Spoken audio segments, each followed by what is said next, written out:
We got that New Jack Swing coming at you. That's right. It's time for Does It Hold Up? Well, not yet, but we will. It's the Cinema 9 podcast. We're doing New Jack City today. We'll find out does it hold up or not. Travis Roy, Eric Brancham, and Michael Govier at your service.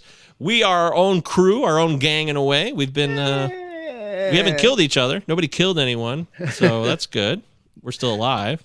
Nothing will ever come between us until tonight, this evening, perhaps. Oh, man. Yeah, we'll talk about that later. New Jack City, does it hold up or not? We got G Money with us as well, and he'll give us his opinion on things. And, of course, cinema9pod@protonmail.com. Send us an email. Let us know what you think. Travis, how you doing today? It's Thursday, and we're doing our show. So are you ready? I am ready, Freddie. I'm here to talk about New Jack City. A movie that I thought that I hadn't seen, and then as I'm watching the movie, I'm like, oh yeah, I've seen this probably a couple times. Sometimes you need to jog the memory. Yeah, sure. Yeah. It'd been a minute. But I'm excited to discuss it again with you guys, and as always, excited to see Eric, my super cool co-host, G Money today. What's up, buddy? I'm a fraud, dude. I'm a 41-year-old white elementary school teacher from Indiana. I need to knock it off. Doing good. Griffith is nothing like New Jack City, so I'm just going to tell you right now, this is a huge environmental difference, so it took a lot of research for me to get used to this type of urban environment in 1991. You are near Gary, though, right? You actually just muted yourself, my friend. Oh, no. That was intentional. It was like a strategic move. I'm going to mute myself mid-speech. I actually work in, now that I think about it, I actually do teach in Gary, Indiana, which is one of the most dangerous cities in the world. So, yeah, a bit of a retraction there. And Freddie Gibbs is from there. Yeah, that's true. And the original I have no idea who that is. I'm just going along with it. And the original New Jack City is Detroit. The article that the screenwriter based it on is actually New Jack City is Detroit, which I don't know why you would call Detroit New Jack City. Like, doesn't make sense to me, but that's what it was. Flapjacks? We'll discuss that. We'll talk about that. All right. Yeah. I have a lot of things to say about that too. And I can't wait to talk about it. It's fun. Goody. But as always, I guess we're kind of, what are the sexual people? They want to be teased, but they don't, we're just going to tease you. So. Does it have to be sexual? Could you tease it with a cheeseburger? Is a label? Tease with a cheeseburger? Wow. A cheeseburger. A cheeseburger. Wow, I've never been. I gotta admit, I've done a few things, but I've never involved a cheeseburger in anything sexual. I can say that freely and truly. Not that there's anything wrong with that. Not that there's anything wrong. Into the sack.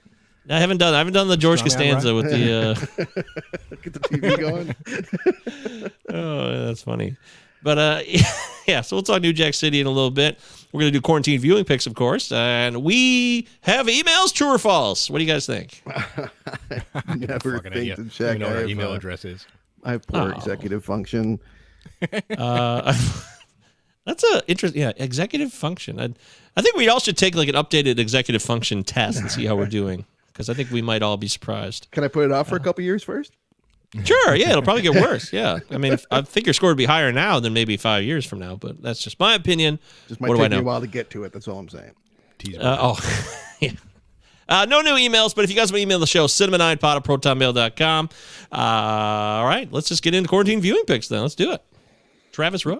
As I mentioned, or as I mentioned to you off air, I guess I'm still on break. So I watched a lot of movies, most notably friend of the show, Chud Pud, Aaron, came into town, and did he really? He showed up? Did you know this?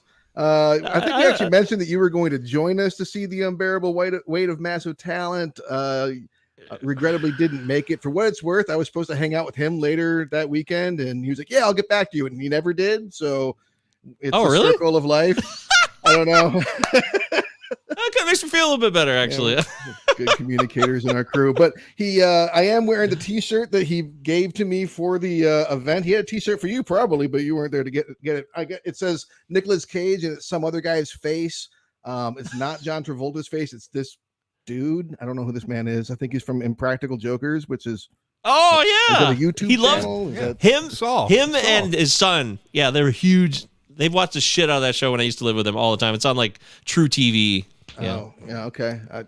True TV. So yeah, but anyway, so it was a nice gift. So we watched Unbearable Weight of Massive Talent, and obviously, like, we were all pretty biased, but I laughed my ass off through the whole thing. Wow. I mean, just laughed and Really? laughed my fucking ass off through the whole movie. I really enjoyed it. I mean, everybody else enjoyed it as well. Like we were all into it. It was good. Wow. Shit. I mean, I generally I do have interest in seeing that film. So, I mean, I'm glad that you had a good time doing what you did there by watching it with some friends and getting to laugh out loud. That's a good feeling. That's nice. It was nice. I was in the movie theater laughing out loud with my friends. First showing of the day on Friday, on the day it came out. That was pretty cool. Yeah. Where'd you see it? AMC Star, the ratty seats, the fucking thing shakes as you press the button to make the legs go up. So it's really ratty. But I was bummed that it opened in like 4th or 5th place, so I was really rooting for that because it's so different. Yeah, we need to see movies in theaters that have original stories. I think Yeah. we need to make a special effort to do that. Some of us, not all of us do, but those of us that are concerned about this kind of thing should make an effort. So I loved it. I did love it. Obviously, heavily biased, but if you have, I don't think you have to be a super like Nick Cage, a freak like I am to enjoy it. I think if you like the man's work, you're gonna enjoy the movie. And with Aaron in town, we threw on some other stuff. We watched Creepshow 2 together, which I'd seen that many times. We started Deep Red though, which I'd never seen. Deep Red. I think it's actually the first Argento movie I watched. It felt like film school a little bit. I mean, like classic school for me. Not like the movie was a film school, but like I'm in school learning about classics. I watched Rashomon this week. I watched Rashomon this week also, and that kind of stuff. Like I got to get these classics under the belt. I really like the music on Deep Red. Go Goblin. They had a really great score. Mike, you might be intrigued to watch a movie called The Longest Week that has Jason Bateman and I think it was Olivia Wilde and Billy Crudup, since you're such a big Crudup fan. Have you seen this movie? I mentioned it a few months ago in one of our quarantine viewing pick sections. Yep. What'd you say about it? I don't recall. I think I remember saying I was somewhat into it, but it was a little goofy. I don't know. It wasn't amazing by any means, but I was somewhat curious. It was a little dry, a little bland at times. I mean, I found it extremely derivative of Woody Allen and Wes Anderson stuff, and just like boring as fuck. Like, didn't like any of the characters. I'm like, I would have steered you clear of it. I would have said that was my plan. I was like, don't waste your time. Despite having Billy Crudup in it, it's not a good movie. It really just wasn't. It wasn't. No. And then I chugged my way through Cosmopolis as I continue my education in Cronenberg films. Okay. Who apparently is making pictures of his gallstones or his kidney stones as NFTs, and perhaps he's going to sell the kidney stones themselves, which talk about body horror.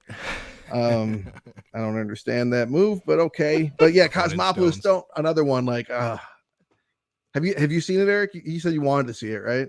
I never got around to it. Oh, dude, it's so bad. Oh shit. I mean, Don DeLillo's dialogue does not like compute in real life. Like it doesn't, like people just don't talk that way. It's just so fucking, I don't know. The movie was brutal. I did not care for it. Never seen Revolutionary Road. I kind of had an idea of what to expect there, and I was right. What a bummer. Sat through that. Nice night at the movies. Pay all that money for the babysitter, dinner, popcorn. Sit through that. Oh, well, I'm going to go hang myself now. That's just incredibly depressing. Yeah. Depressing movie, which I should have just stayed away from it. We talked about Boiler Room last week and Ben Younger. And we were amazed that this movie Prime existed that none of us had heard of, with Meryl Streep in it and Uma Thurman. So I got through a half hour of that before I turned it off, man. It was not good. Just wasn't good. Just Prime. It was basically it was the same character from Boiler Room, like the Giovanni Ribisi character, only now he's like plugged into a different situation. It's like, oh, you're just writing about yourself. And I don't know. It wasn't great. The Death of Dick Long, one of the Daniels from Swiss Army Man, which I hated, and Everything Everywhere All the Time, which I loved. He went off and did this movie called The Death of Dick Long on for A24, and oh man, what a pitch black comedy. Like it was so weird. I don't know how I feel about it. I just finished it right before we started. I'll tell you what, I had stayed away from Only Lovers Left Alive for a while because kind of like Revolutionary Road, I kind of thought I had a good idea what it was going to be like. And especially after I watched, which it came out after, but after I saw the Dead Don't Die, which I fucking hated. I'm like, Jim Jarmusch, I think I can kind of stay away from you for a little while. But Only Lovers Left Alive was great. It was really good. It was probably one of his best films, I would say. It was strong. Wow. And Tom Hiddleston learning the violin just for this movie. Kudos, sir. Okay, I'll wrap this up here. Eric, didn't you mention you watched A Black Hole a little while ago? Was that you that said that? No. Okay. Don't bother. From 1979. I thought I'd give it another shot. I grew up with it, but man, it wasn't worth revisiting. No, not even nostalgia could save that. Fuck. I would say that other than The Unbearable Weight of Massive Talent, my big recommendation for this week is a movie called Instant Family, which I kind of went in with pretty low expectations with Mark Wahlberg and Rose Byrne. And it's about it's based on the writer-director, the guy that did both Daddy's Home movies, which for the record, I'm a big fan of both Daddy's Home movies. So like, go with me on this. Both. But the writer-director, he actually like fostered then adopted like 3 siblings. And this is basically his story. And it was really a beautiful little movie. I laughed, I cried like 10 minutes in. I was like, oh shit, can I adopt kids as a single stoner that's broke? I don't know. Can I do that? It was good, man. I actually really liked Instant Family. I'd recommend it. So those are the movies I watched this week. Your turn, sir. Eric. I'm not gonna lie. I watched The Batman on HBO Max, and then I watched Johnny Depp's trial nonstop. I figured. Every day, all 8 hours, every single day. So I'm all caught up on that. But I did watch The Batman again, and I did have those butterflies in the stomach. I'm like, this is the small screen, and maybe it was the hype. Is it like, how does this hold up? Just 45 days after I first saw it in theaters. Amazing. Yeah. One thing I noticed was the sound mix is god awful. I had to like keep the remote by me because it like everyone talks like this for no goddamn reason when they're standing right next to each other in the middle of nowhere, and then it gets really loud and the sound. So your Jeffrey Wright impression? Pretty much, yeah. And I mean, the sequel's on the way, and I'm fucking so excited they announced it. Yeah. I do really wish they do more with Gordon because. They're really when you think about it, we had a great performance and a really cool character that does his job great. It wasn't that complex of a character. They could have done more there. That's one of my only complaints about the Batman. That like the whole El Rada, that I was like, whatever. This is kind of dumb. Like, and Paul Dano was cringing a few times. Yeah. But other than that, I fucking loved it. I hope to see more, Cringing? more Alfred personally. I want to get I'd like a to lot see more more of that. Alfred, but like. For me, that second time just sealed it, man. Like, I grew up with Michael Keaton. Batman 89 is my all-time favorite movie. But god damn it, like Pattinson's Batman, like might be it for me. It's just wow. It's dead on. It's dead. I mean, he just is Batman the entire time. Like, and when he is Bruce Wayne in these very small moments, like there's no fucking dumb like cracks or jokes, winks at the camera like Christian Bale. I hate to compare, but like you don't need to do that to make Bruce Wayne interesting. You don't have to have like this playboy like where does that even come from in the comics? It's not really ever really there. Usually in the comics he's just always like the Bruce that we know is the brooding Batman figure. He doesn't put on the show. I just love what he does with it. Like you could like the moroseness just seethes off of him constantly, and he feels like a real character to me that I care about, and not just like a superhero. So that's the best thing I can say about it is finally we have a Batman movie that's actually about Batman, and he's not lost in the mix of these villains or this razzmatazz. Why the cringiness with Dano? You think he's overacting? Or There's some overacting there. It's a bit much for me. I mean, I love the character. At first when I first saw it in theaters, I was like, we're just gonna have him be Zodiac with like some followers. But no, I do like the character a lot more on this second viewing. But what can I say? I was cringing a little bit, and I do want a Blu-ray with the Joker scene integrated in because I always watch that scene all the time, and I think it deserves to be in the picture now that I look at it. Why not? But I loved it. I love the Batman. Well, I mean, I haven't seen that scene yet, but I don't know, and I know we've discussed this off the show, you and I. But I'm glad it's not in the movie. I like the idea of not having Joker and Batman interact until they are truly, in opposition to each other. I didn't want to be teased yet. But dude, other than that, I want to see some more movies, but I can't peel myself away. This is a once in a lifetime opportunity to get an inside look at this relationship. It's incredible. The Depp and her thing you're talking. As soon as this is over, we got like his agent. Why do you want to watch that shit, man? Why do you want to watch that shit? Like, I know. Like, it's just like you admit freely it's like a morbid fucking fucked up fascination. Train wreck. Yeah, it's a train wreck, and it's a rare glimpse. And I'm not just talking about a TMZ soundbite glimpse at like the inner workings of celebrity. And the thing I take away from it is like these people, they have so much money and so much fame, but they got the same problems I do. And they deal with them in much more toxic ways, but they just seem more that's what it is. Accessible. And I'm I'm not obsessed with celebrity or anything, but like I am obsessed with like Hollywood culture and actors. So to pull the curtain back and have that accessibility into the psychosis is interesting to me. I cannot help it. Plus the whole procedural thing and the court is interesting to me. Like I sat there like while the camera was just on the clock and waited for their lunch break to end after like an hour, and I didn't even bother fast forwarding it. I was like, I wonder what they're eating for lunch. What? Wait, you just sat there and watched? I just sat there and watched the clock and thought to myself, I wonder where they ate. And you could have fast forwarded and chose not to. I just sat there and waited. I don't know if are you being dead serious right now? Yeah. Is your screen really bright and that's why you need sunglasses right now? Or are you doing like a nice? I'm doing Nino Brown. It's a tribute.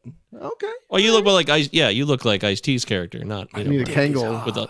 Yeah. I want to kill you so bad, my dick is hard. Whoa. Wolf, what a spoiler fucking alert! line. Come on. Yeah, that's a great line. Great dubbing on that too. Really good dubbing. The ADR on that, it's elite. Okay, so for me, so Tubi. I don't use Tubi really. You guys always talk about. I feel like you talk about Tubi fairly regularly. I think Eric is employed by Tubi. Like thousands of excellent movies free. With commercials. They do have a healthy offering. And so, of course, I watched New Jack City on Tubi. But then there was a lot of other recommendations. And I just couldn't. I stayed up all night Monday night. I tried to go to bed really early to get up early Tuesday, but it had the opposite effect where I never went to bed. Next thing you know, it's 8 a.m. And I'm like, shit, how did this happen? But, of course, it was nonstop movies during that event. So I watched Above the Rim, 1994 movie, also written by the writer of New Jack City, and starring Tupac's in it and Leon. So what's with Leon, guys? Can you guys talk about Leon? Cool runnings, man. Just Leon? Is that who's Leon? Yeah, it's seriously. It says Leon. The credits are opening credits. Leon. I'm like, what? Leon. I'm not familiar. I'm sorry. I need He's a last in Cool name, Runnings. is what I'm saying. No, yeah, I know. Yeah, Leon. Cool Runnings. Leon. What do you know about Leon, Eric? Anything? Cool Runnings. That's all you got. All right. Yeah, okay. Yeah. Leon. I'll figure it out. Well, he's a stoic presence in this film in Above the Rim. I will tell you that. It's borderline like super cheesy as hell. Actually, a lot of similarities with the movie we're going to talk about, New Jack City, actually. Probably not a coincidence because it has the same writer, different director, but actually it has the same director. Shit, I got to double check this because I think there's a lot of similarities between the production crew on New Jack City and Above the Rim, but I'd actually never watched Above the Rim, so it was an interesting film to watch. It was definitely a time and a place, 1994, kid trying to make it as a basketball player, but he's got there's a lot of shit going on in the streets, and and Bernie Mac's in this, he plays a homeless guy. It's actually really sad. Like it's kind of awful what happens to him in this movie. So this movie's brutal, but then it's like dumb as fuck, and then it's also poignant. It's weird. It's all over the place. But is this the Kevin Bacon basketball picture? No. No. What am I thinking? That's what was that one? What was Air that one Bud? called? Kevin Bacon basketball. What was that? Air Bud? Not Air Bud. The air up there. Air up there. Oh, the air up there. Oh my Yeah, God. the air No. up there. This is above the rim. This is much more hardcore. Like Just thinking about the fact that this movie exists. I'm sorry. Hang on. Air Bud. The fucking I air forgot up there. Forgot about that. Air Bud with forgot Kevin, about that, with too. Kevin Bacon. the air The up golden there. retriever. You have Kevin Bacon. Yep. So there is a dog in that movie. The air up there, right? Yeah. I think. Well, no. Kevin Bacon's the dog. Oh. Oh, Kevin Bacon's the dog. Okay. Right. He goes to. Oh, he's a coach Africa. or something. He goes to Africa to Dog teach a bunch coach? of like really tall African dudes how to play basketball. Oh, I Cool guess. Runnings. Is Leon in it? Cool Runnings. Gotcha. No, it is directed by Paul Michael Glazer. So there you go. Well, I don't know who the That's- fuck that is, but Oh, he's from Starsky and Hutch, I think. what Somebody- he was Yeah, he who Starsky cares? or It was doesn't he matter. Hutch? It doesn't matter. This is all stupid. So, anyways, None of this he matters. was Starsky. He might have been Starsky. I can't remember. So I watched the Above the Rim. I'd recommend that. And then I threw on, and I only seen this movie once before, The Curious Case of Benjamin Button. So for me, it was almost like seeing it again because I only saw it once. But I had a couple ideas like, it was like somewhere in the deep south and like he's all fucked up. And that was all I really had. So a lot of it, Okay. once Believe the movie that's how they got pitched going. He's all fucked up backwards. In the deep south. Yeah. Yeah. Forget what you know about the F. Scott Fitzgerald short story, dude. I got a whole new idea. It's a long movie, and it is, and I know this is after the fact. I looked it up. A lot of Forrest Gump comparisons. Because they're like trying to, historical things are happening and a ton of dates over decades. He's like a curious guy because he's curious Benjamin Button. So it is curious. Kate Blanchett is good in this movie. And, Brad Pitt does a fine. What do you think of Brad Pitt's his accent in this movie? Did that stand out to anybody in any way? Or? I haven't seen it since theaters. There you go. I mean, all I remember about this movie is Brad Pitt's like superimposed old head on like a little kid. He's like toddling around. That's all I remember, man. It's fucking laughable. You know what's crazy about that is it's real makeup. He sat in 5 hours of makeup, but then the superimposed real makeup head on because he's not a child, so they very strange. And it was supposed to be advanced for his time, and you watch it now, and you're like, Ridiculous. I mean, It got nominated for all kinds of shit, but it just seems fucking hilarious to me now. I'm literally laughing tears at the idea of giant head. yeah, it is pretty funny. It's not as funny as this actually, but now that you put it like that, it is funny. But it's an all right movie. I don't know if you want to watch it again, please do. I watched Dead Presidents again too because that was also recommended. So it's fun to That watch. came up after did it come up after New Jack City like automatically? Yeah, that's what exactly. I was tempted. I was like, I'm got other things going on, but I was tempted. I don't even. You know what's funny? I start to think about what have I said? Like, because we did that movie. Like, what did I say? I can't remember anything that I said about that movie now, and I'm hoping that it held up because it should. But I don't even remember now, and I'm really starting to question. If only it was recorded somewhere, you could go and listen to it.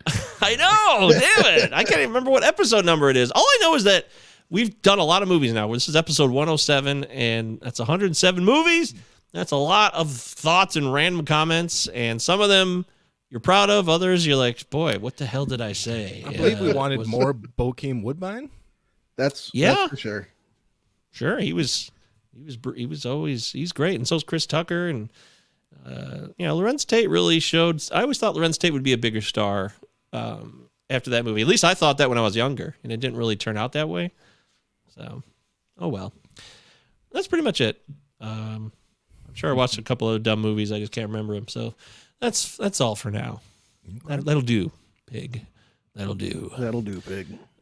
All right, Cinema Nine Pod, 5 stars on Apple Podcasts and 5 stars on Spotify. It's a lot of fun. You'll have a good time, and it helps the show grow and all that jazz. I actually don't know how much of a good time you will have, but we'd appreciate it. So just take a moment. 5 stars. That's all we're asking. Take a moment.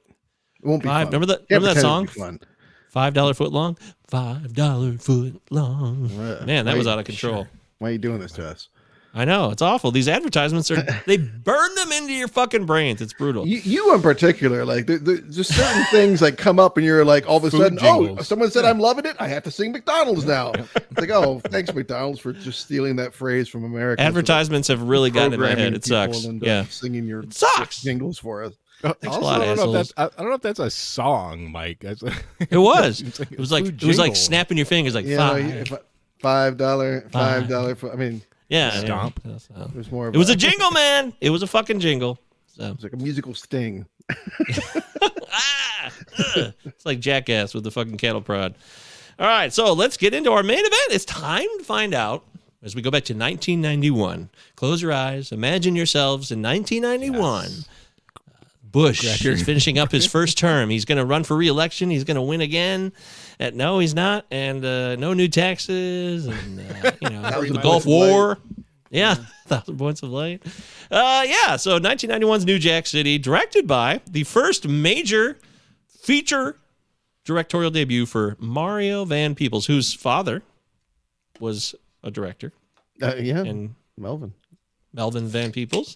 It was a big deal. And this stars Wesley Snipes, Alan Payne, Chris Rock. We'll talk about that. Pookie.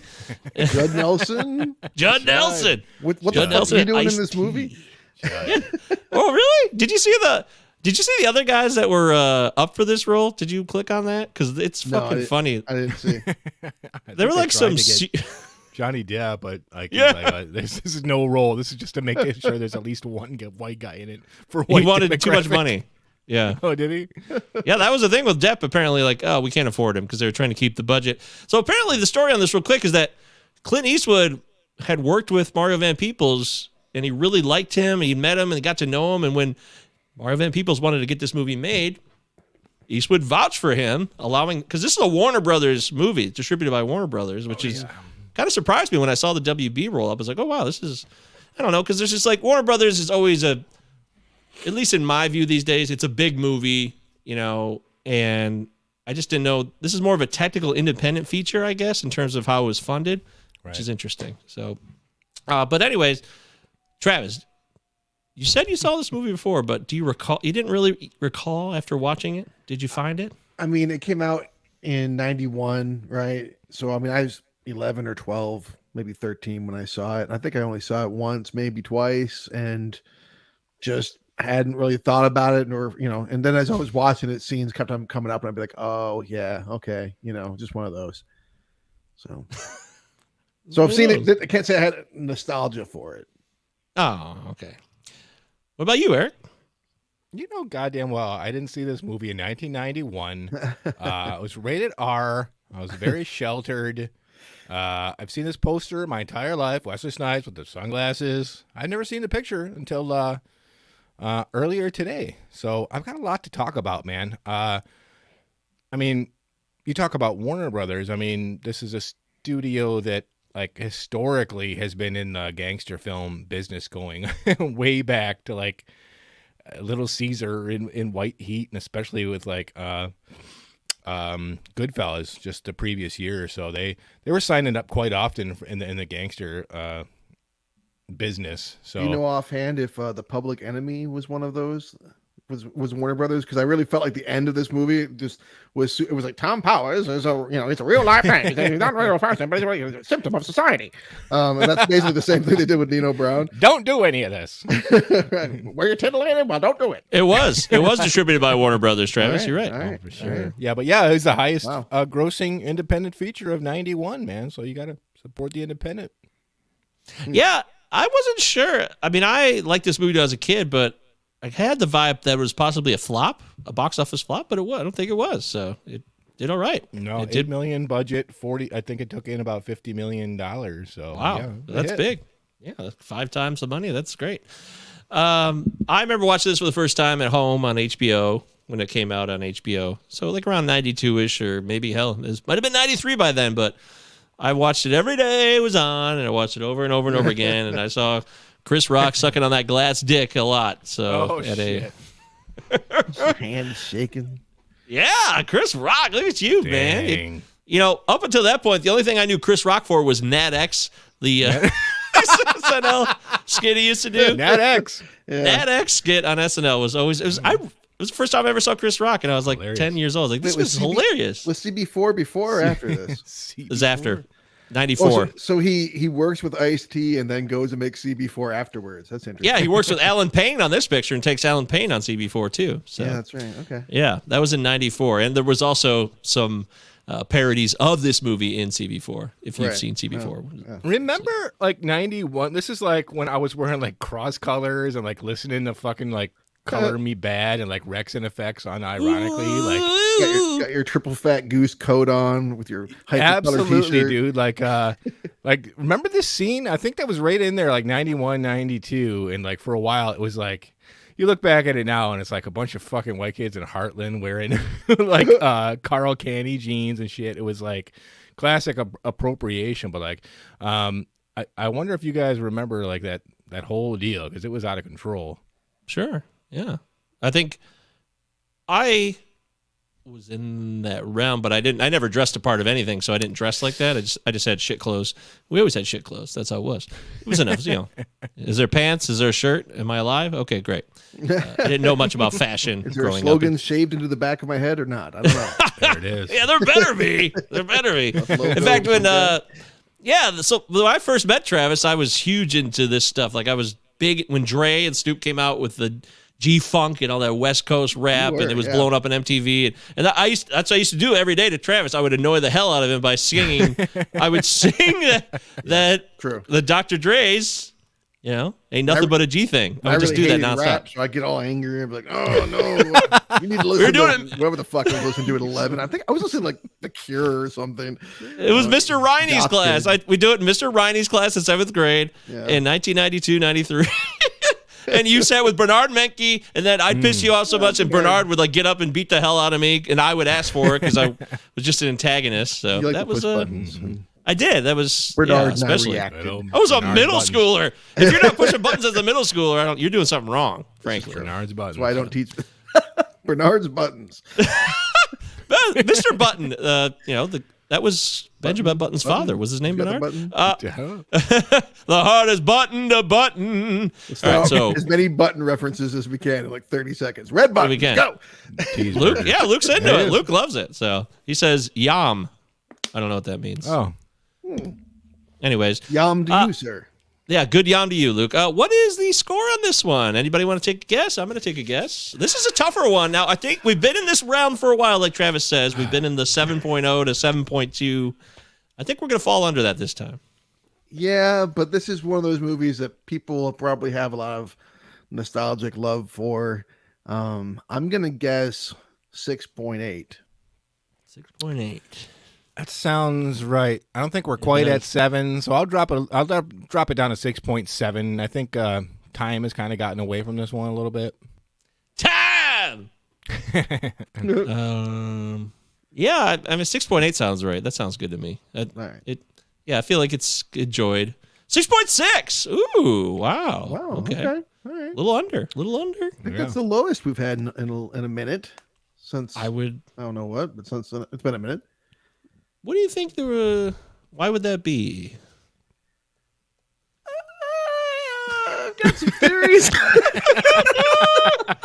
Holy shit! Look at this. Wait, Rotten Tomatoes 77% from the critics, so way above that, and then 80% from the audience. So there's a big disparity here between. Yeah, it got well received when it came out. Roger Ebert gave it 3.5 stars out of 4. Holy shit! Okay, Ebes loved it. Did he now? Yeah, that's not surprising because it's a movie very much of its time. Here is Roger Ebert. The movie was advertised, no doubt wisely, as a slam bang action adventure, but in fact, it's a serious, smart film with an impact that lingers after the lights go up. Yeah, that tracks. What do you think about that? Oh shit, Desson Thompson! Oh Desson, wow, it's been a 91? minute. I mean, he did it. He did it his after middle the fact. school journal. Yeah, this is. He clearly did it after 91. Okay. This looks like it was about 9 years later, but it's Desson Thompson. We haven't heard from him in a while, and this is. I'm so glad he's chiming in on New Jack City. This makes me happy. Of course, this is a short one, so of course, it's be Desson. ready. Absolutely. Mario Van Peebles' Drugland feature, a relentless hold on to your hat experience, rarely lets up. Okay. Not really saying if the movie's good or bad, though. Well, his comment on the momentum of the picture, I think, is spot on because it is very entertaining and it moves at a good pace, clips along. So I'll give him that. Okay. Well, it sounds like you'll have more to say on that. And let's see, a bad review. There's not really a lot of reviews on this movie, oddly enough. Maybe because it's older. I don't know. There's older movies that have had a lot of reviews, though. Here we go. Let's try Robert Roten from Laramie Movie Scope. Oh, yeah. Old Laramie. Is that Laramie, Wyoming? I can only assume. Okay, Robert Roten. So One gets the feeling that a lot of the meaning of this film ended up on the cutting room floor. Okay. I don't know that I got that feeling, but okay. I think the meaning is clearly expressed in this film. This is about what black people are oppressed by a system that doesn't give a fuck about them, a government that has ignored them, a crack epidemic explodes that even the drug dealers themselves talk about in the film. Like, people are poor, people are desperate, they're fucked, and they're going to need drugs more than ever because shit is so bad. And, Uncle Sam doesn't give a fuck, and on and on and on. So are you referencing... Sorry, you're referencing like the big speech at the end of the film that. I'm actually referencing one of the early speeches when he first is receiving the crack rock. So Nino Brown gets the crack vial for the first time from his partner G Money. Yeah. And they have that first meeting at the club where, by the way, Flava Flav is the DJ. Yeah. Yep. This was a time when that was like. Yeah, you're not supposed to laugh at that time, actually. You're supposed to be like, oh, shit, it's Flavor Flav from Public Enemy. That's a really good rap group. He's a serious musician that I should take seriously. Serious. Serious movie. Yeah. He's not a guy who's just opening restaurants and like doing weird shit with whatever the fuck her name was. I mean, Ice-T is like hosting fucking game shows or whatever the fuck, like clip shows, whatever now. And he's named that fast food restaurant game shows on like TV Guide television. I find it fascinating that he plays a cop in the same year that he recorded Cop Killer with Body Count. What the fuck? That's why he was afraid to take this role, because he thought it would hurt his street cred if it sucked, and because he's playing a cop. But it worked out for him, I guess, which is strange, because he was so like true to the streets as a true street cop. Like he plays, you got the old setup here, the two cops that play by their own rules, right? You got Judd Nelson and Ice-T. Cannon. They got the mayor crawling all over him. Got the governor crawling all over my ass. I got the mayor crawling all over me. Oh my God. Damn. It's so fucking difficult, Mario. Come on. Like, Mario Van Peebles looks like a smart guy who really knows. I mean, who knows how to write himself unnecessarily into his own movie. Yeah, and his fucking name is Stone. All right, Detective Stone. Yeah, you got the hard ass chief who's like, all right, Stone, I don't know if I can do this. And it's just been played out and parodied so much by 2022 that you can't ignore it. I think we can point the finger at a lot of these cliches for that 6.6 score. I mean, even in terms of, granted, this is one of the first kind of like urban, black, whatever you want to call it, like crime pictures after a slew of like Italian gangster films, especially Scarface. Like, it comes to the scene with all of the same type of stuff, like the Pride Before the Fall stuff, the big ball in and all that stuff. Well, the Scarface is in the movie. Wesley Snipes is imitating Al Pacino in so are they being self-referential and making fun of themselves, right? Just watching one part of the movie over and over again. Yep. But you know what's funny is that we've done movies on our show here, like we did Dead Presidents, we did Clockers, we've done stuff like this, right? But you know what movie this makes me think of? This made me think of The Annihilators. I kid you not. It made me think of The Annihilators because it's a straight up exploitation movie. Like it's a fucking exploitation movie. As far as I can tell, it's like over the top kind of glamorized violence, melodramatic. Low budget kind of, and the thing about it is exploitation movie. You're totally right, and the thing about it is it's kind of the last like black exploitation, if you will, film that was able to get away with it before, because after that we're getting fucking Undercover Brother and Black Dynamite and movies that are just making fun of this type of stuff, including like impoverished, disenfranchised, like crackheads. Well, and we stuff. also get movies that handle it well, like Menace to Society. I was just gonna say, 2 years later, Menace to Society was out, and you gotta strongly believe this movie had a lot to do with that movie getting the go ahead. Yeah, and I think it also like, okay, now we can, it doesn't have to be exploitive, it doesn't have to be like an action film. We can actually do dramatic stuff here. What's the other one? Boys in the Hood came out this year. Yeah, that's a good point year. too. Boys in the So Hood both came these out. came out that year. Yeah. Yeah. That's right.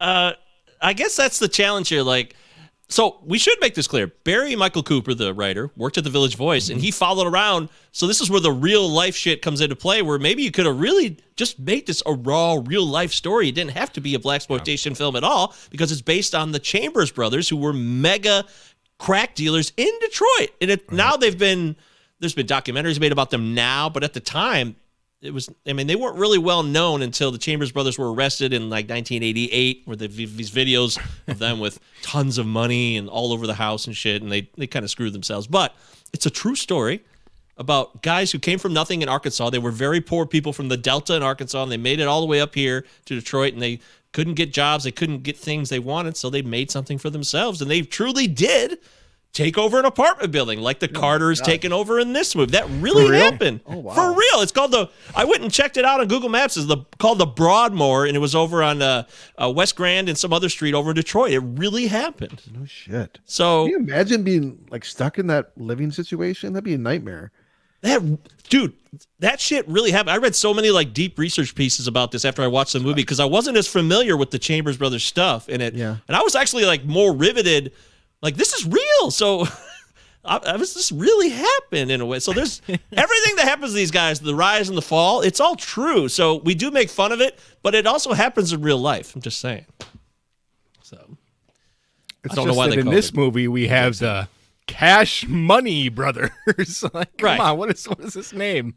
Yeah. Well, they were the Chambers brothers, CMB, Chambers. I guess they weren't really Like, taking big leaps as soon here. as this starts, like I am kind of chuckling. I'm like, yes, we have a fucking awesome opening scene and a fucking incredible helicopter incredible. shot. I rewound it like 3 times. I'm like, this can't be a digital effect. This is 1991. How the fuck Right. did they time this? And not just that, you got fantastic. like it's the stunning imagery, as you say, of like the helicopter zooming on the bridge, and then you've got like these two these two black dudes like hanging this rich looking white guy by his ankles, ready to drop his ass. Like, this is Yep. a lot of really stunning imagery right to kick off your movie, and that's bold. And Right. it looks Yeah. great. It looks And awesome. and the chase that follows, like one of my few early notes is, you tell me this is fucking Mario Van Peebles' first feature film for a studio? These shots are, granted, he uses way too many Dutch angles, but Right? these shots Oh are my fucking God. incredible. I made a note of that another Dutch angle. My God, dude.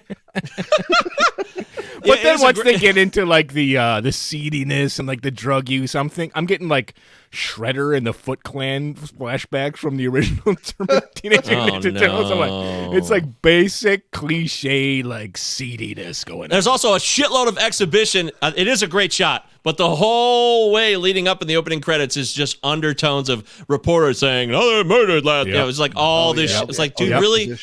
Like, I think we get it. Like, you could have cut out all that exposition from the news reporters under the shots in the opening credits, and we would have seen how hardcore shit was by the opening scene, as you already stated, Travis. It speaks for itself. It's very powerful. How many versions of Living in the City or Living for the City do we get here? I think 3? 3. I think we get 3. How many really good a cappella groups are hanging out by these burn barrels in New Jack City? Quite a few. Again, this is the first of those. This also became a cliche after the fact. Like, I swear, there's other movies where I've seen this, like guys around a fire singing "So Beautiful," but they're homeless. Like, and He Got Game and shit. So I don't know. Maybe that's a callback to this movie, but Or maybe it's a thing that happens more than we would have guessed. You know, shit. like just dudes without radios trying to keep themselves entertained and they're poor and broke and trying to stay warm. I mean, it makes sense. Well, there's also there are musical, like, it seems like it's trying to set the tone of a culture and a world that they're in, because there's that whole part at the club where they like do a whole song. That group up there sings a whole. I'm like, oh, is this gonna be like a quick clip? No, they like sing like a whole song on stage in the club that night. I'm like, why is? I admit, I'm like, okay, all right. You're still singing. Okay, great. Cool. So was this Chris Rock's like big, like a dramatic, his big dramatic moment? And it just didn't take off because like he did this and then he didn't do anything like remotely dramatic, and again until like that movie he did with Two Nights in New York, whatever the fuck, or 2 Days in New York. Yeah, like, he did. doing dramatic stuff again for a long time, and it was just all comedy after this. Maybe because, I mean, what he does in this movie is unintentionally hilarious.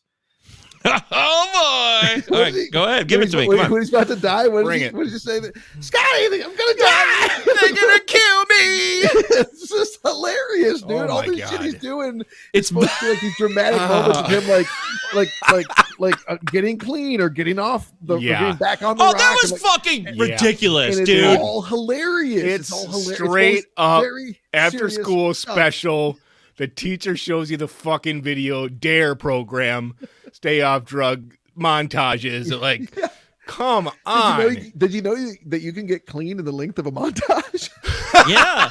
That's what I learned. And that's what I learned. You can also lurk outside the meetings all the time. You don't actually go in there, but you're lurking all the time. Yeah. And what a great idea to take someone who's just gotten off crack and has no history whatsoever as a informant or nothing. Just plug them right into the system where they're just surrounded by crack all the time. What could go wrong? At least other characters disagree with that decision. They do have the scene on the beach where Stone has a child for some reason, and hey, dumbest I don't agree sting with this. operation.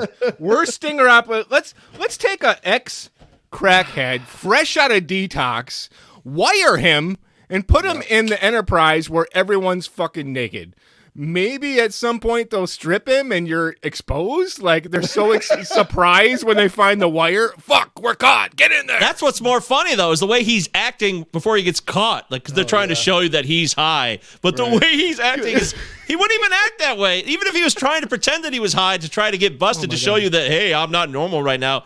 It was just stupid. You're right. It was funny. It was laugh out loud silly. Laugh out loud funny. I'm like over and over again. I'm laughing at these moments in the movie, not just because of Chris Rock, but mostly because of Chris Rock. Where I'm laughing at this movie, I'm like, I don't think I'm supposed to be laughing right now, but this is hilarious.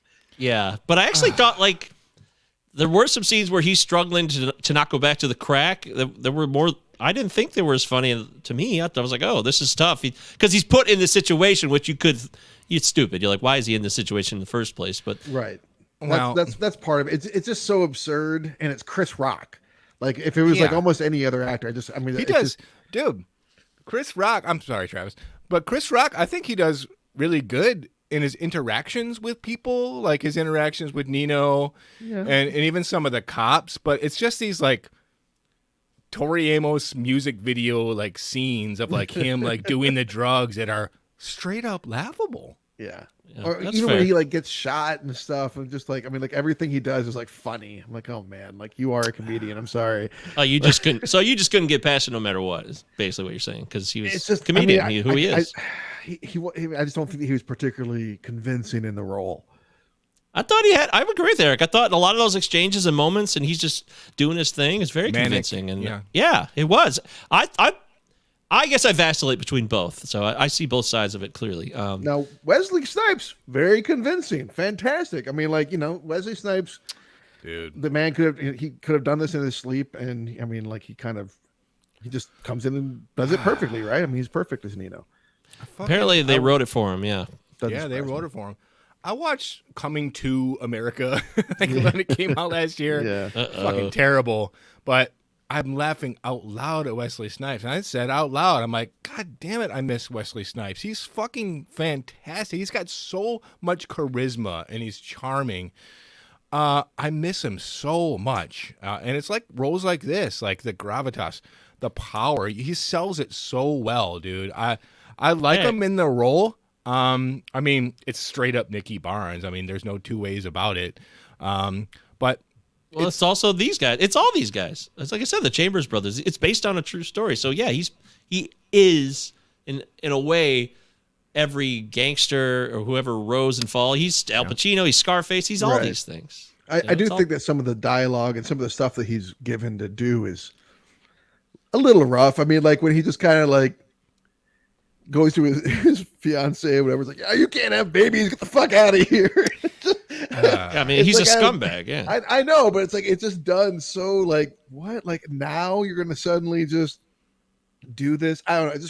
I don't know. Actually, at that point in the movie, I thought that Travis, that suddenly like they have this big New Year's Eve, and then that stupid exchange with the mafioso guy who shows up and brings in that clearly racist caricature with the noose on it. Like, dude. Yeah. and then like it goes into this whole side episode with the women at the house that night. You're right. It was kind of weird, and like weird. It took us out of the routine of the world they're in, and now it's like, oh, we gotta remind you that there's this home life going on where it's not great. Like, we don't need this. Fuck, we got another movie going on here.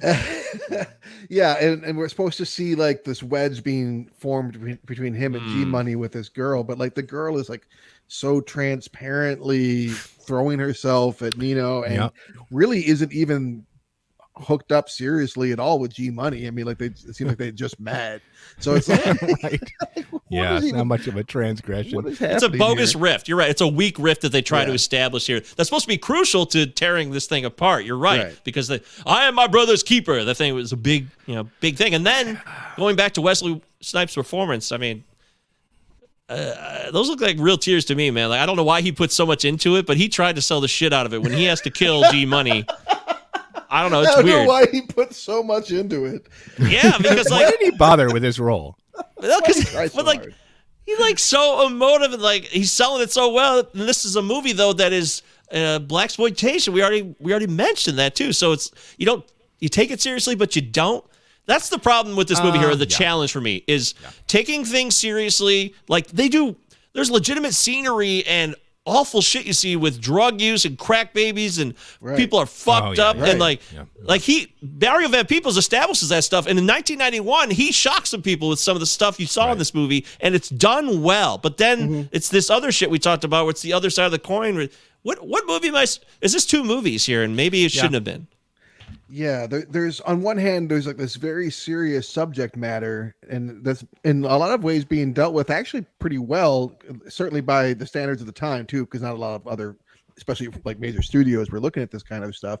But then you'd have like these like really kind of like ridiculous cop tropes, like cop movie tropes, like Judd Nelson just firing off his gun in the middle of an apartment. Like, just shooting his gun. That's so lethal weapon face shit. Is straight loaded weapon like, one. Defusing the bomb with 2 seconds to go. Like, just, like all this shit. It's dude. Just like, oh, dude, come on. That really hurt me. At that point in the movie, I was like, wow, shit is...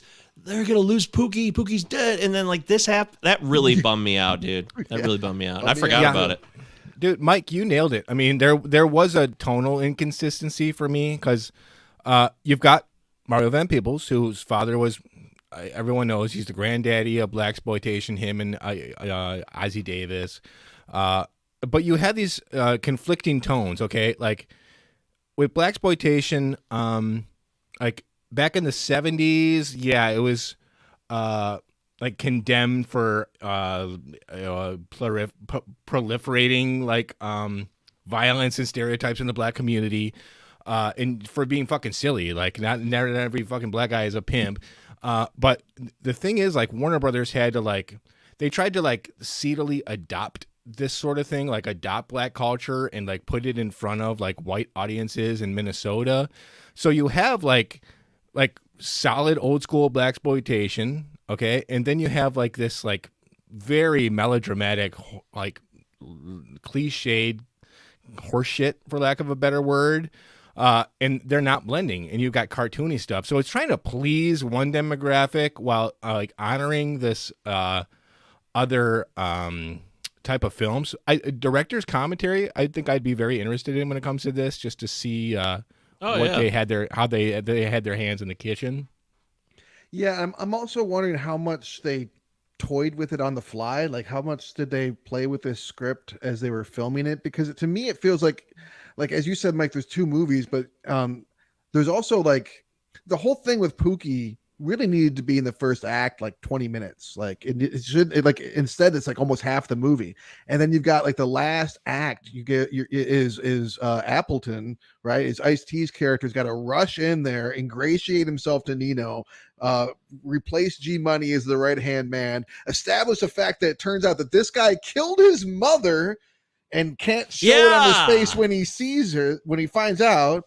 Like and then betray. Like there's a lot of work that gets done that like really this should have been going like this. The pacing's all fucked up. Yeah, and that was the motivation to try to make you understand Nino Brown's character a little bit more. It's like he was born in this. He he was 12 years old and he had to kill someone. Ends up being Appleton's wife, unfortunately. Mother. You're right. His mother, yes. That's the problem, Travis. You're right.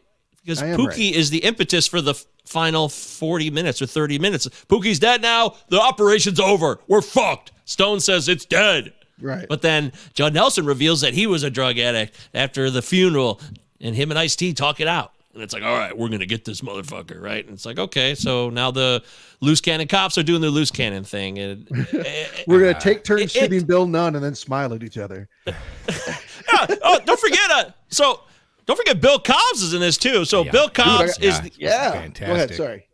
I'm excited though. No, Bill Cobbs is the elder statesman who's being the voice of reason within the black community. Look what you're doing to your people. You're poisoning your people. He is the voice for people who are sick of this shit locally. Right. And he ends up being the guy who, takes care of business. As the movie just wraps up with Ice-T kind of putting his sunglasses up and hitting the road. You're doing well if you've got Bill Nunn and Bill Cobbs in your 1990s movie. But my mind was blown to learn that Bill Cobbs wasn't even 60 when he filmed this. This guy must have, when we talk about Benjamin Button, this guy must have looked 80 when he was fucking 14. I mean, I'm looking at this movie. I'm like, how is he still playing an old man, even in 1991? He was born in 1934. I'm like, oh my God, this dude is just he just played this old man. He's still around playing old men. Wow. All the time. Hey, he's an old man. Rockabye, baby. Curious case of Bill Cobbs. Curious case of Bill Cobbs. You also have some shitty actors in this movie. The guy who plays Kareem, that guy's fucking terrible. Yeah. Oh, Jesus. I don't know I don't really know that. Chris something Williams, not a good actor. Christopher Williams, terrible. Really, like a pretty face, clearly. And then he's supposed to, again, a lot more coincidence bullshit, too. He sees Ice-T in the beginning shoot Pookie because he just happens to be in the crowd 4 there. 4 years later, he's going to remember that shit? 4 years later? But he couldn't place it right away. Mr. Washington ingratiates himself to Nino's inner circle, and he's like, who is that guy? And then finally, in the showdown scene at the big drug dealer, that's who he is. That's just shitty writing. It's poor writing, but no one even second guesses. It's like, oh, you said he's a cop. Well, he's a cop. Oh, let it run, dude. And if there's one thing I've learned from countless hours of this Johnny Depp trial, it's that. Oh boy. You don't gotta squeeze that Johnny Depp trial in here. You can't just remand someone hanging out in the audience of the courtroom because of an accusation made by your plaintiff and then have the trial be over and the dude's sentenced immediately. What is this? Yeah, it was man, that's just like goofball city, dude. Yeah, let's arrest this guy all of a sudden in the middle. It's just stupid. It's just poor writing. It's poor writing. So you have a guy it's a great first-time directorial effort technically. The technical effort in this film is pretty much, I would say it's almost flawless. It's because even the violence and shit is done really well, and some of the stunt work is good. It's good stuff. So it's just the writing suffers. And Barry Michael Cooper was a Village Voice. He was a journalist. He was a reporter. So he co-wrote it with the other dude. I don't remember his name off the top of my head. Well, I think the casting's a little fucked, though. I don't think... this is the first thing that Ice-T did other than the Breakin' and Breakin' 2 Electric Boogaloo. He had appeared in those pictures, but I don't know that he was ready for this kind of role, frankly. I don't think Chris Rock was right for this role. I don't think that... I think that Bill Nunn, obviously, he always kills it. Bill Cobbs also always kills it. Wesley Snipes, what can I say? But so it's not like there's zero luck here. And Mario Van Peebles himself, I think he did pretty good, but Judd Nelson was not good, and he wasn't right for this role at all. And what is it? Is there something particular you just feel like he's with Judd Nelson? Yeah. He's playing a tough guy. He's playing a tough cop. And to me, Judd Nelson's never seemed like anything but a squishy suburbanite. He just, even the famous, Breakfast Club Bender role, as Bender, he's not tough to me. He's never been tough. Really? I thought he was. No, to me, he was, it's like the whole, he's a dick, but because he's like abused and he's like neglected, and so it's all defense mechanism shit. But he's not actually a tough guy. He's actually really, really overly sensitive and really soft. So I never saw him as a tough guy at all in anything. And then this is just like, I can slap a beard and sunglasses on the guy, but it doesn't make him Don Johnson. And you have an opportunity here to have, white cop infiltrate this operation and all of these proceedings with a perspective. We get a decent scene when he's talking about how all of this just leads to death, but it's not enough for me. No, you're right. I was willing. What about the constant? Is this a black thing? That came up like 5 times. What the fuck did that? Does not. That looked bad. That looks terrible now. It's like stupid. Not sitting well at all. Yeah, it is 91, so there's some slurs and that kind of stuff thrown in there. Oh, yeah. Just peppered throughout, but like there's not a real function to his character from what you can. I mean, the co-writer developed the guy you couldn't remember the name of, and neither can I. He developed 48 Hours, and this is the classic black and white guys buddy comedy. So to have really nothing to add to this dynamic in terms of this environment. It's Thomas Lee Wright. Thomas Lee Wright is the other guy. I don't know him, but I'd take your word for it. So, boy, yeah, I don't know. I don't know what to make of this movie here. I mean, we're already getting close to the point. I'm still not sure how I feel about it, but talk about the cast. We forgot the incredible talents of the guy that played, and I had to double check this, Frankie Needles. How about these fucking Italian mobsters? This is straight out of like fucking like Johnny Dangerously or Mickey Blue Eyes. Yep, it is. It is that bad. I would agree. Where a lot of the racism really comes from. Like they just get to come in and be like, "Hey, we're the racists, and we're the Italian mob." Which message from the Don. Are you fucking kidding me with this? Characters. Yeah, they're characters. It's not. It's really bad. Yeah, like he's the Don's messenger, and then like he comes back to the Don and like, "Hey, I got an itch to scratch. That scratch is gonna itch it." Whatever that all that gibberish. It's just they just get mowed down by like the dozen. Yeah. Yeah, the Don himself and all the henchmen are out there sipping coffee like they're fucking Satriales, having their morning coffee. And they all get murdered. All of them. So that's it. That's No one can shoot the guy just laying backwards on a motorcycle. The 12 of them or the 10 or 11 of them can't. None of them can shoot this guy. I actually, in the retaliation before that, where they shoot up at the wedding. First off, Wesley Snipes' outfit. I want that outfit bad. I want to find that outfit. Sure, I want to get the full button off. He looked like Michael Jackson when he used to wear like his smooth criminal like army, his military get up or whatever. Wow, where they get some of the this is something we haven't even mentioned. So like New Jack Swing, the music, the whole New Jack fashion, all of it comes out of this. And the Chambers brothers were already establishing this whole what does it mean? Brand. What is New Jack?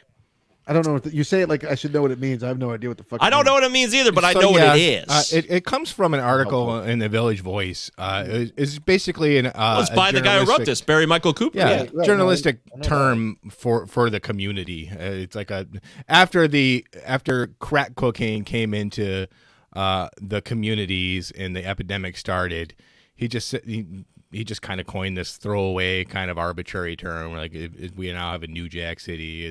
I don't know, new era. It's just a fusion of a bunch of shit that created like this new up. It's like a fad, like grunge. Same thing, except guys. It had like it Sounds is vague because it's a fusion of just a bunch of the same old shit. It's just it's music, it's R&B coming together with a lot of colorful. Baggy and the hats, right? The whole thing. I could like lay it out for you if I drew it, but I couldn't describe it other than what I based it on with like Boys to Men and all those new groups that came about in the late 80s, early 90s. Draw a picture like with crayons. Paint a picture. Let's play Pictionary and you'll guess New Jack Swing. So, but that term came from the Chambers brothers in Detroit. They really they did all this shit. The way they dressed, the way they acted, the way they lived their lives. That's where it really comes from. So that's real. And that's just a side note because it doesn't have anything to do with this movie. This is not to be emulated. This is a criminal society. We've got the obligatory gangster handing out fucking turkeys on Christmas. Come on with this. Hey, they did that Dead Presidents. Yeah, that's... And American Gangster. And shit. I was going to say any Scorsese picture pretty much probably too. I mean, it is a thing. Yeah, I mean, if you got some money, give back some turkey. They gave a whole turkey to Pookie. It was great. He got a whole turkey. He was very happy. Yeah. I thought, like, those action sequences, what I wanted to say when I was mentioning Wesley Snipes' outfit, that whole murderous showdown at the wedding. The living shield thing. That was rough. Yeah, that really pissed off Mr. Washington. And yeah, it was not cool to see. But I also thought, again, I didn't think it was cheesy. I thought it was like, oh shit, this sucks. And Keisha got killed. And I remember when I was a kid, I was like, oh man, Keisha died. And I really was bummed out about that. But it did have less of an effect on me this time, I have to admit. Pretty undeveloped. Rockabye, baby. That's all I got from her. So, yeah. And then that line gets repeated later, like. Yeah, when they shoot him in the head. Yeah, they shoot a guy in the head. Rockabye, baby, voiceover. What? It's a voiceover. She's not there. It's not, or she's not saying that. It's just right. Yeah. I'm telling you, the ADR in this, you start to look at, and it was really bad with Ice-T. I don't have proof of this. You know? Okay, you noticed it too. Then I'm not because crazy. He clearly was mumbling his way through this picture, and they had to. He needed to come back, dude. Yeah, like they had to come in and punch in some dialogue here because. I mean, he looks like he's just woke up through most of the movie. He's very I'm chill. a surviving the game fan. I think it could be worse, and I do like. He the game? Nah, I didn't like it. Seen it a long time. Maybe someone should bring it back for the show. Actually, maybe. Yeah, maybe you should. No, he has talent. He's a talented guy. There's no doubt about it. But as Travis said, this is a major Warner Brothers picture. It really is, with big-time, serious actors. And he's not at this time, even if he is now, because he didn't have the, Law & Order SUV, where he grinded, got a lot of reps doing that. So it probably got better after that. But this is too fresh for him. Yeah. And he looks the part because he's a rapper, and we know him for who he is. He's a pimp, he's a badass, and that's at least his image in real life. But as an actor, like, he didn't affect... Other than like when he told Pookie, like, you owe, like he gave Pookie a lot of shit. I thought he did that. That was pretty convincing. But there's a lot of it where it's like he's just looking the part and he's not really novelty casting. Yeah, that's what it is. It was they got access to him, like, oh, he'll do it. But I mean, honestly, he should have been used probably like Bill Nunn's character. Sorry, Bill, or like something like that. Like somewhere. Or the Dunn man. Or G Money's character, what I mean, he was. I don't think he was ready to basically be the lead. I mean, he's the main protagonist. He is. Oh, it's a crucial part. Yeah. Right. How many audience members did this turn off? Potential Minnesotans again that would have went in the theater if not for a fucking cop killer.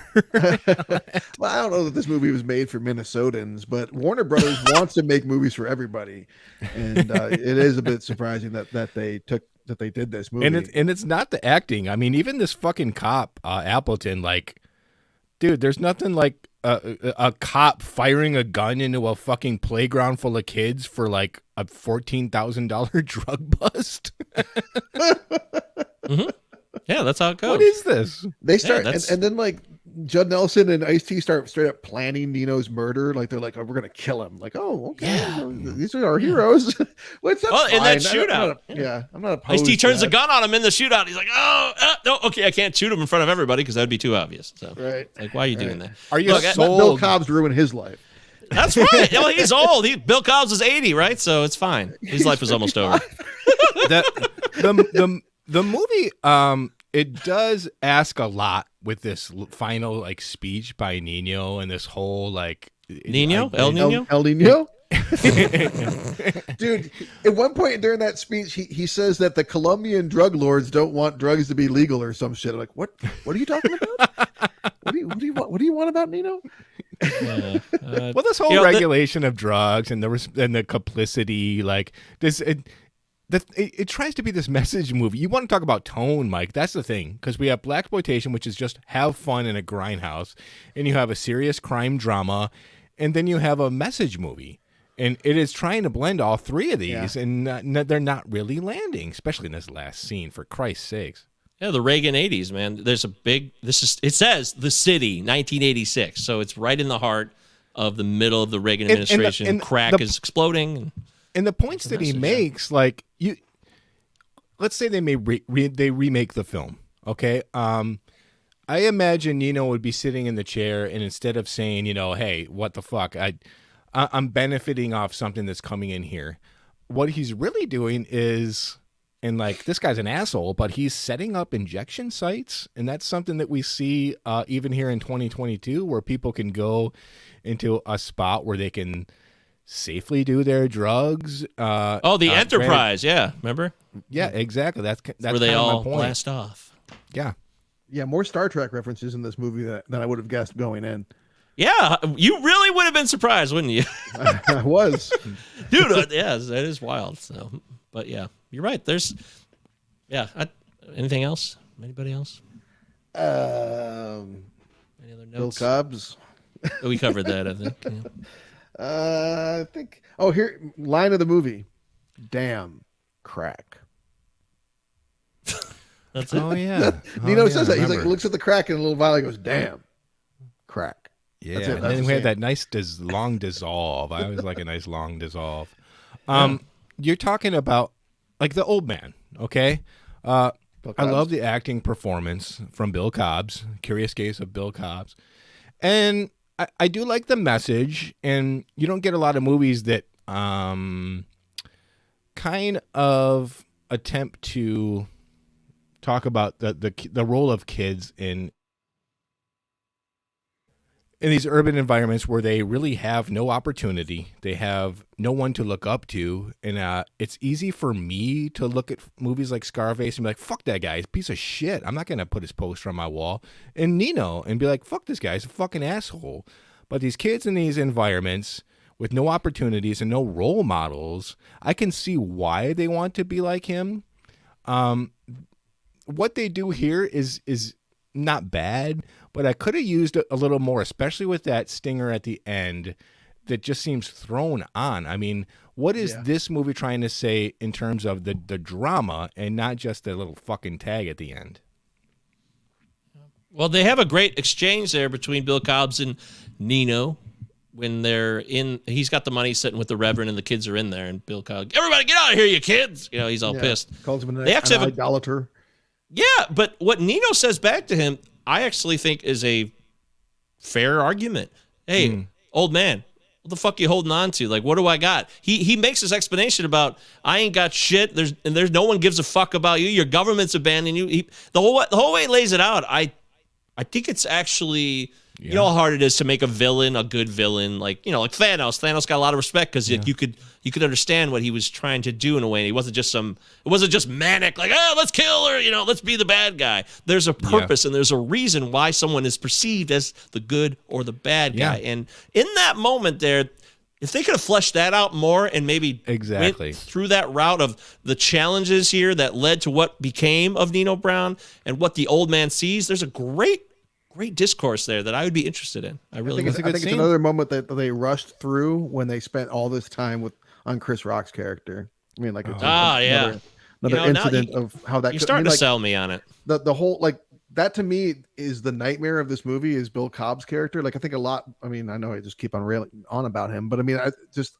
that to me is the most fascinating thing. Is imagine being like just a normal person stuck in that situation. Like it'd be hard to see Nino as a sympathetic villain then if this man's holding you basically hostage because you can't afford to move, but your home has been turned into a crack like hotel.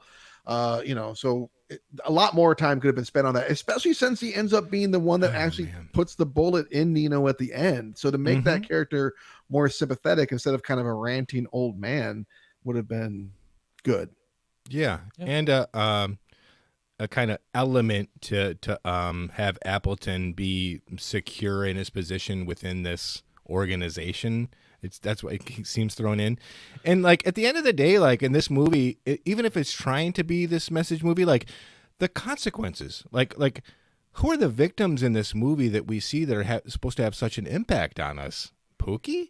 I mean, like, I don't think Pookie's a bad character. There's a lot to be said there. And Chris Rock has given a lot of interviews where former addicts and addicts do get a lot from his performance.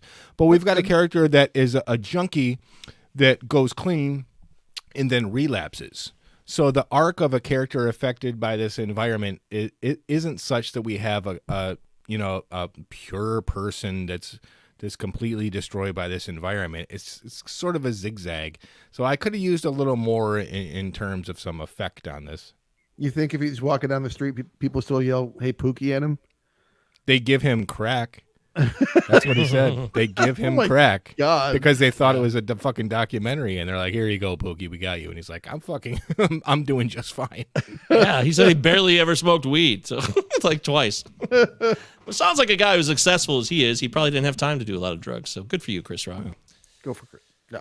But at the same time, I had some great times on drugs in the past. I'm not Chris Rock. Would I trade it all in? Would I trade in all that drug use to beat Chris Rock? Probably. Well, you're going to get smacked on live television and everyone's going to talk about you. That'd be fine. That'd be fine as long as I had the money. I could go anywhere I wanted. I could take a private plane anywhere and like kind of think about it for a while. Yeah, he's doing okay. Yeah, he's okay. All right, yeah, so let's get to it. New Jack City. Does it hold up or not? Anybody desiring to go first? I haven't gone first in a while. I was entertained, man. And this is 31 years later. Even with the cliches and the melodrama and like this surface level, very conspicuous drama, I had fun. There's a lot of fun lines in here. And I give credit to not only the filmmaker and the storytellers, but also Warner Brothers for taking a chance on something like this. I do have an issue with the fact that we have to, especially back in these days, man, we always had to black culture in the guise of these types of films, man. And that fucking bothers me. Okay, we have to see this type of thing as entertainment, something to fucking buy popcorn and jujubes and watch. I wish the message was a little stronger. I think it's a cop-out to put the stinger at the end. But I got great performances, great cinematography, cool direction, and a great performance by Wesley Snipes. So I was entertained. I liked it. So it gets the pass for me. I think it holds up. Wow. How about that? Huh? Okay. All right. You want to go or you want me to go? Well, you go. All right. See what you say. As I said, I'd seen it, but it's been a really long time.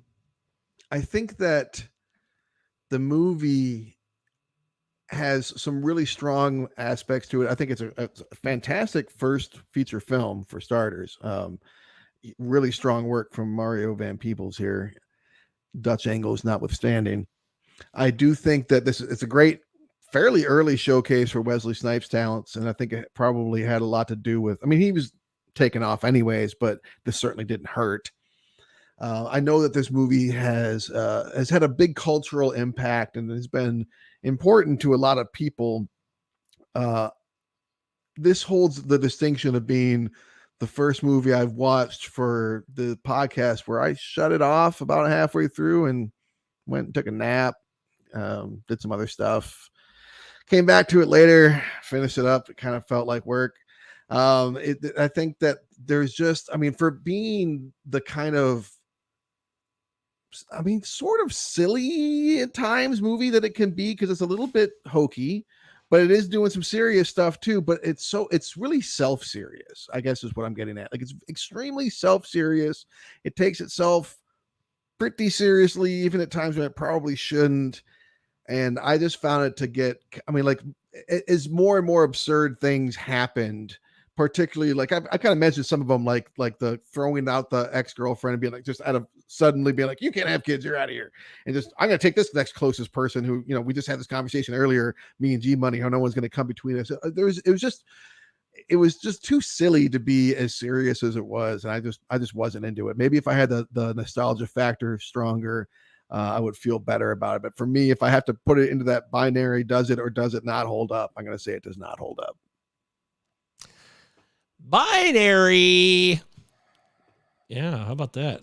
I liked this movie when I was a kid. I watched it a lot, and it burned into my brain, so it becomes a part of you, just like a lot of other movies that have the nostalgia factor. So it certainly, I find it to be more poignant now in certain moments. We've already discussed that. It's the tonal divide of New Jack City. And, with a first-time director, who knows how difficult it might have been. I know the budget got real thin, and like when Ice-T has to chase Pookie at the beginning, that was supposed to be like a bigger chase, but it ends up being, hey, we got nothing left, so you're just going to run on foot, and that's what we'll do with it. So, like, don't forget to do some like Crew Jones-esque BMX moves while you're in a hypersuit chase on that. That's right. Yeah, fly over a train track and be fine as a train's coming. Anyways, but that's action movies. So who gives a fuck about that? That's not my point. Well, the point being is that it is entertaining. I still was like, I guess I was like riveted. I almost hesitated to say that word just now, but I really was locked into it. And I was like, oh, it's over. Even though it's got a bunch of dumb shit going on with it, to me, it's going to hold up because it is entertaining and it was trying to serve a purpose, and it is a cultural touchstone for better or for worse. So I'm always going to enjoy the movie, I think, despite learning and having some new changes about the film. And Travis's points about Chris Rock withstanding, I just saw it. I didn't see it as that with his performance. To me, I was young and I was innocent. I was like, wow, this is serious. And I didn't. So that's how I first knew him, was through this movie. Nat X and this. And I was like, oh, this guy's multi-talented. So, yeah, it holds up. All right. It's a silly, little, fun little film. So, that is self-serious. All right, there it is. New Jack City. Does it hold up or not? 2-1. Our first split vote in a while, so it's good to get a split vote. I'm happy that we had something like that. But it's time to go back to the top, to where it all began. Travis Roy, you are now in control of the board. Just kidding. We have a guest. Oh, we got a guest. That's right. Yeah, we have a guest.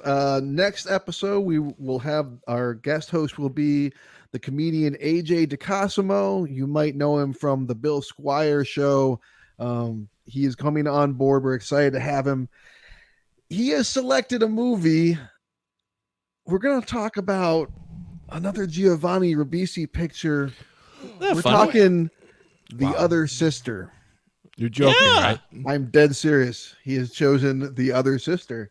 And that's the movie we'll be doing next week. So join us next Thursday with AJ DeCosimo as we discuss The Other Sister.